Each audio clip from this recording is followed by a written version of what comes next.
Eu já falei em várias ocasiões, em capítulos anteriores no meu podcast, sobre 2020, sobre toda a história da pandemia, como ela travou a economia. E aí nós tínhamos o salvador da pátria, né? O Fed, que admite em TV, no programa 60 Minutos, com Jerome Powell, falando que ele de fato imprime dinheiro digital, né? Na verdade, ele cria uma enxurrada de dólares digitais na economia, para justamente criar a liquidez que o mercado precisa para poder reestimular a economia. Mas será que é isso mesmo? Será que o Fed de fato fez essa impressão de dinheiro e continua fazendo nos dias de hoje? Meu nome é Renaud Adorno, eu tenho mais de 10 anos de experiência no comércio exterior e venho há mais de 8 investigando para onde vai a liquidez do mundo e me aprofundando em macroeconomia e repassando esse conhecimento para frente. Você pode me encontrar tanto no Instagram, como também no YouTube e também no Spotify. Basta me procurar aí pelo nome Renaud Adorno. Então, hoje eu vou falar sobre um tema bastante complexo, né, que é essa tal da impressora de dinheiro dos bancos centrais, do Fed, etc. Eu vou precisar de vários capítulos para falar sobre isso, mas é muito importante que você entenda a história de como que isso começou de fato, porque ela é bastante recente. Apesar de termos tentativas mais antigas de se fazer isso, mas a história recente ali de menos de 25 anos mostra como que tudo isso começou e aí vai te ajudar a entender cada vez mais todo esse processo, principalmente quando você vê na mídia, até porque isso vai acontecer no futuro.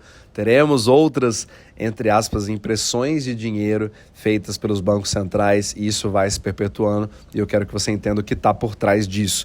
Então, primeiramente, toda a história ela começou, na verdade, há 21 anos no Japão, por incrível que pareça. Então, a gente vê que o Japão ele está passando por uma encruzilhada muito grande, ele vem tendo uma economia muito freada, aquela coisa travada, que não vai para frente, ela não se desenvolve, ela cresce, mas cresce quase zero. E é um fenômeno que já vem durando aí praticamente 40 anos quase. É uma economia estagnada, sem crescimento, o que cria muitos problemas, sem falar da parte demográfica. Só que a gente tem uma visão, né, o mundo inteiro via isso como uma estagflação, foi até um nome inventado, onde você tem preços altos para o consumidor e uma economia fraca ao mesmo tempo, ou seja, o pior dos mundos, a inflação cresce, mas a economia não está respondendo, tem um certo desemprego, os salários não crescem, fica aquela coisa muito problemática. Mas a grande verdade é que o Japão sofre há bastante tempo um problema de deflação, de falta de liquidez, certo? Isso faz uma falta de elasticidade, que eu já falei nos capítulos anteriores. Então, qual que seria aqui o objetivo? Então, eu como Banco Central, o Banco Central japonês, ele é o BOJ, que a gente chama, que é o Bank of Japan, né, o Banco do Japão. Então, o Bank of Japan, ele tinha um objetivo de injetar liquidez na economia. Então, o objetivo aqui seria criar dinheiro do além e dar essa liquidez para os bancos e aí dar uma folga para as pessoas. Pelo menos essa é a impressão que nós teríamos. Mas a gente sabe que essa liquidez que eles chamam seria em Bank Reserves. Eu já falei em vários capítulos, Bank Reserves não é dinheiro. Eu vou fazer um capítulo específico para falar ali da história do Bank Reserves e como que isso surgiu, mas não posso fazer isso agora, né? Meu tempo é limitado. Então, mas o próprio Banco do Japão, o Banco Central do Japão, ele admite que Bank Reserves não é dinheiro, afinal nós sabemos imprimir dinheiro. Isso foi inclusive uma discussão interna, tem vários documentos ali, principalmente com uma senhora chamada Shinotsuka, né, a senhora Shinotsuka, que foi uma heroína da época, onde ela falou, olha gente, a gente está tentando fazer uma criação aqui, um estímulo da economia, mas eu tenho grandes dúvidas sobre se isso realmente funciona.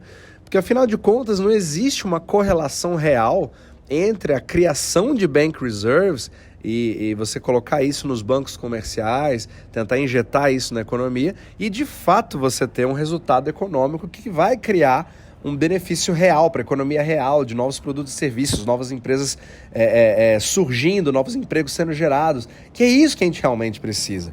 Então, a senhora Shinotsuka, ela estava alertando para o efeito do Paul Volcker nos anos 70, né?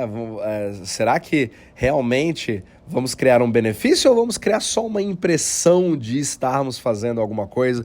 Porque se você disser para a população que você está fazendo alguma coisa, isso cria um efeito psicológico. É um dos efeitos desse processo de impressão de dinheiro, né? Até porque o Banco do Japão já fazia quase 20 anos que eles vinham tentando fazer de tudo para estimular a economia japonesa, né? E nada funcionou. Então vamos aí tentar uma coisa inovadora, vamos tentar criar alvos de bank reserves, para a gente injetar isso na economia. Então o objetivo é realmente fazer isso parecer ser uma impressora de dólares ou de ienes, né, no caso do Japão, no mercado real.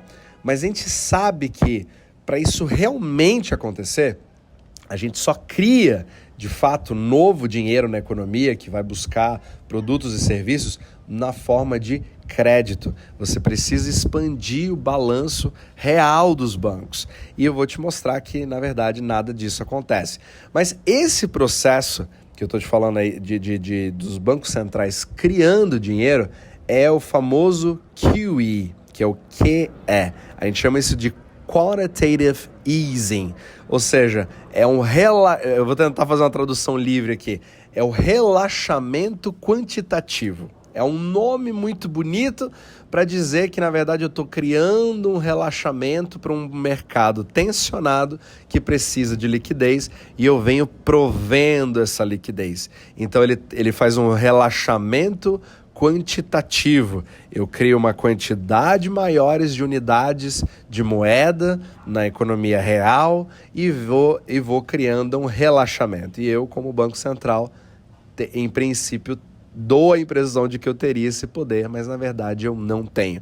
E eu vou falar muito sobre esse assunto, então eu gostaria que você decorasse aí que toda vez que o Fed ou o Banco Central, qualquer Banco Central, se diz imprimir dinheiro, esse processo a gente chama de QE, né? Que é o QE em inglês, a sigla. Então você vai ver QE e tem um outro chamado QT, que é o contrário, que é o Quantitative Tightening. Então, eu, ao invés de fazer um relaxamento quantitativo, eu vou fazer um aperto quantitativo. Então, seriam duas novas ferramentas na caixa de ferramentas do Banco Central, começando ali pelo Japão, para poder ver se finalmente a gente acha alguma coisa que pode funcionar e pode melhorar a economia. Então, hoje o capítulo é sobre QE. Mas, como eu te disse, na verdade, nada disso do que o Banco Central japonês e depois até o próprio Fed começou a copiar isso, espera que aconteça na economia, não acontece. Agora eu quero ir para o lado do que realmente acontece. Vou tentar explicar da forma mais simples possível e vou ali destrinchando essa dinâmica para você entender o absurdo de se esperar que algo assim possa, de fato, criar um resultado real na economia. Então, o que de fato acontece nesse processo? A gente acha que o Banco Central está imprimindo dinheiro e entregando ali de graça para os bancos, aumentando ali o balanço deles. Ou outras pessoas acham que os bancos centrais, na verdade, estão fazendo empréstimos para os bancos comerciais, aumentando assim o seu balanço e obrigando eles a continuar a expansão de crédito, porque se eu te ajudo, você também vai ajudar as pessoas na ponta. Mas, na verdade, o que acontece é que o Banco Central, seja ele qual for, ele vai comprar títulos geralmente mais arriscados, como mortgage-backed securities, que estão ali no mercado imobiliário, ou até alguns junk bonds, etc. Você vê a compra de títulos, que normalmente são títulos que têm um retorno um pouco maior, então ele vai pegar isso dos bancos, Mas em troca, ele não vai dar dinheiro para eles, porque o Fed não tem como imprimir dinheiro. Eu não sei criar dólares. O banco do Japão não sabe criar ienes, mas ele vai entregar Bank Reserves, que também é um tipo de ativo que vai simplesmente sentar no balanço dos bancos. Então você vai perceber que assim, isso que está acontecendo é uma troca de ativos. A gente chama isso de asset swap. Então, se você faz uma troca, se eu te tiro um ativo que vale 1 milhão e eu te entrego 1 milhão em Bank Reserves, que também é um ativo que não vai poder sair do sistema bancário, que é um token interbancário que não vai para a economia real, nós não tivemos, de fato, nenhuma mudança no balanço do banco. Ele nem expandiu e nem contraiu.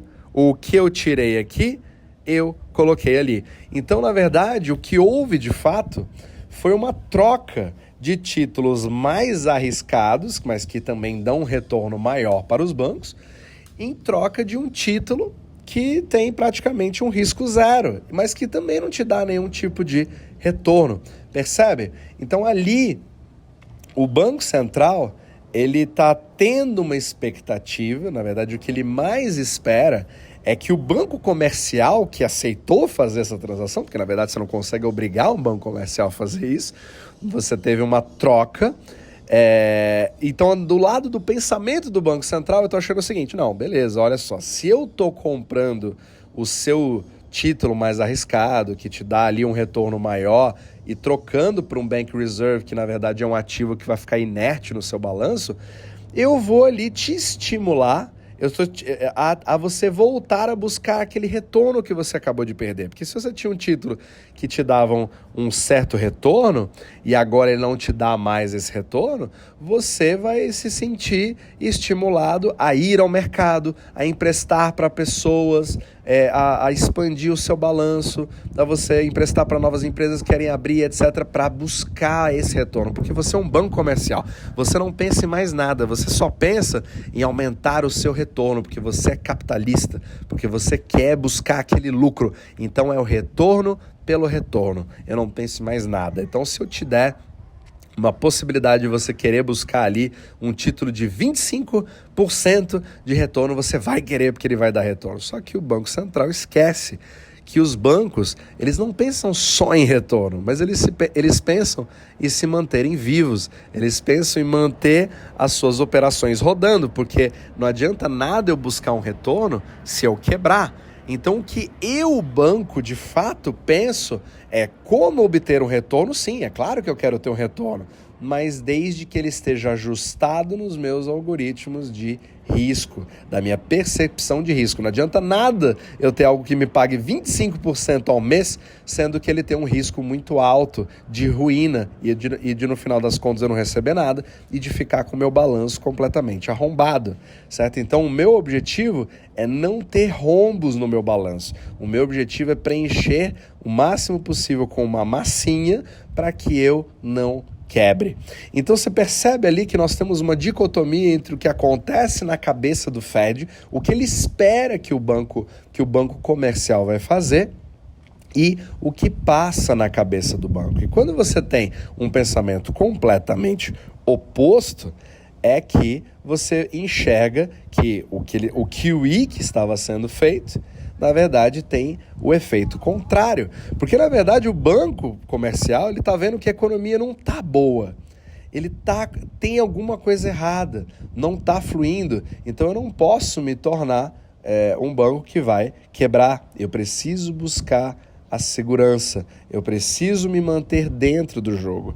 E a gente vê que os Bank Reserves, eles não são assim totalmente inúteis, a gente fala que não é dinheiro, mas eles têm sim uma função ali que é interessante, é uma função uma função legal dentro de uma determinada jurisdição, dentro de um país, porque ao ter Bank Reserves no seu balanço, você está cumprindo regulamentações onde existe uma exigência que a gente chama de compulsória. Então, determinados bancos precisam ter um certo nível de Bank Reserves para garantir que eles possam se manter vivos em um país, que eles possam operar, para que eles não possam estar ali com com um rombo específico e possam ser descredenciados, fazendo com que eles não possam operar, não tenham permissão de operação, né? Dentro dos Estados Unidos, do Japão, da Europa, etc., de todos os países, você tem uma legislação que permite esses bancos continuarem operando. Ali é um ambiente mais regulamentado, né? Agora, a gente sabe que isso não acontece no eurodólar. O eurodólar já é uma outra coisa completamente diferente, onde isso é completamente inútil. Mas em ambientes, em jurisdições regulamentadas, não é inútil. Então você vai acabar percebendo que quem tem o real controle nesse QE não é o Banco Central, certo? Você passa a impressão na mídia de que é o Banco Central que está ali obrigando os bancos a estar retirando ali aqueles títulos mais arriscados, estão injetando liquidez nos bancos e os bancos estão simplesmente obedecendo e baixando a cabeça para o Banco Central. Mas na verdade não. Essa decisão de fazer ou não são dos próprios bancos comerciais. Olha que loucura. Então você acha que você está fazendo um QE, que é uma impressão de dinheiro, que está dando esse dinheiro para os bancos por uma política pública que está salvando a economia? Mas, na verdade, você está fazendo o contrário, você está dando um estímulo para os bancos se livrarem de ativos um pouco mais de alto retorno, mas que também apresentam maior risco, e eles se fecharem cada vez mais no seu casulo para fazer exatamente o contrário do que o Banco Central gostaria que eles fizessem. Então, você tem duas coisas que estão acontecendo ali. Você está fazendo o contrário e, ao mesmo tempo, o Banco Central, ao esperar que os bancos comerciais tenham o comportamento que eles gostariam de, que é realmente expandir o seu balanço e emprestar para a economia real, você concorda que o próprio Banco Central, ao fazer o QE, está admitindo que quem não imprime, quem imprime dinheiro não são eles, mas os próprios bancos comerciais?